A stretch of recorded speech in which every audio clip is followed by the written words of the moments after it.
ይበቃናል። ከዚህ በላይ ጥቅጥቅ ወይም ደግሞ ንትርክ፣ ሁል ጊዜ መጨቃጨቅ፣ መጣላት ሰልችቶናል። ከደስታዬ ጋር ፈገግ ብላ ከራሷ በራሷ ዓለም ትምጣልን። ከአብርሃም ትራቅ። የአብርሃም ህይወት ውስጥ አይገባትም። በቃ ከተለያዩ ሁለታቸውም የራሳቸውን ህይወት ይኖሩ። አብርሃም አንዱን ትቶ 10ሩን ያስረግዝ። ሩትዬ አይመለከታትም። የራሷ ህይወት አላት። ከደስታ ጋር ትዝለቅ። በቃ ሩቲ እኮ እንኳን ደስታን ይቅርና አብርሽን ሰው አድርገዋለች። ስለዚህ ደስታን ደግሞ እንደምትፈልገው አድርጋ መቅረጽ ትችላለች። ሴት ልጅ በባህሪዋ ብል ነች እና የፈለገችውን ነገር ማሳካት ትችላለች። እና ሩትዬ ደግሞ ጀግና ነች፣ ልዕልት ነች። ማያቅታት ነገር የለም። የምትፈልገውን ነገር ከፈጣሪ ጋር ታደርጋለች፣ አድርጋም አሳጊታናለች። ሰላም ሰላም ቤተሰብ እንዴት ናችሁ? ደህና ናችሁ ወይ? እኔ ያለው እግዚአብሔር ይመስገን። በያላችሁበት ሰላማችሁ ብዝት ይበልልኝ። ለዚህ ቤት ደግሞ አዲስ የሆናችሁ ሰብስክራይብ፣ ሼር፣ ላይክ እያረጋችሁ ነባር የነበራችሁ ደግሞ ላይክ እያረጋችሁ ቪዲዮ ቫላር እንዲወጣ አድርጉልኝ። የባካችሁ ሼር አድርጉልኝ። ወዳችኋለሁ፣ አከብራችኋለሁ፣ ክበሩልኝ እና የእህቶች እናንተ ሰውን አታሳፍሩም እና አታሳፍሩኝ። ቪዲዮ ላይክ አድርጉ እባካችሁ።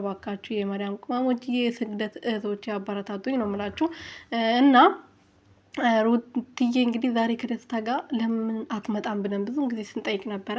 በሚገርም ሁኔታ ደስ በሚል ሁኔታ መኪናቸው ውስጥ ሆኖ ፈታ ፏብሽ እያሉ በቃ ሩትዬ ልክ እንደ ሁል ጊዜው ማለት ነው አምሮባት የኔ ምን ልበላት፣ እኔ ብር ለዛ ቃል የለኝም። ታውቃላችሁ በጣም ነው የሚያምርባት። ልብሶቹ፣ የምታደርጋቸው ነገሮች፣ አለባበስ ታውቃለች። አንዳንዶቻቸው አሉ ፋራ፣ ምንም ንግግር የማያውቁ፣ አለባበስ የማያውቁ፣ የትኛውን ልብስ ከየትኛው ጫማ ጋር ማድረግ እንዳለባቸው የማያውቁ፣ ከየትኛው ጫማ ጋር ማልበስ እንዳለባቸው የማያውቁ ፋሮች አሉ። አንዳንዶቻቸው ደግሞ ከሷ ጋር መወዳደር የሚፈልጉም አሉ። ገና የሷን እንትን ራሱ ሳያክሉ ማለት ነው።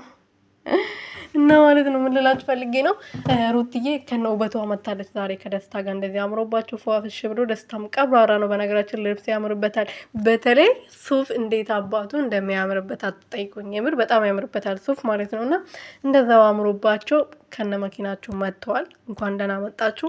እኛ ይሄን ነው የምንፈልገው። ሁሉ ጊዜ እንድትጣሉ እንድትጨቃጨቁ ምናምን አንፈልግም። ሁሉ ጊዜ እናንተን በፍቅር ነው ማየት የምንፈልገው። ምክንያቱም ፍቅር ሆናችሁ ስትመጡ ፍቅር ናችሁ እናንተ ራሳችሁ ማለት ነው። ሌላ ሰው አያስፈልጋችሁም። ልዑልዬን ደግሞ አንዳንዴ ማላችሁ ላደርጋችሁ። ለምን ቪዲዮ አንድ ልጁ ሚዲያ ላይ ወጥተዋል አይደለ?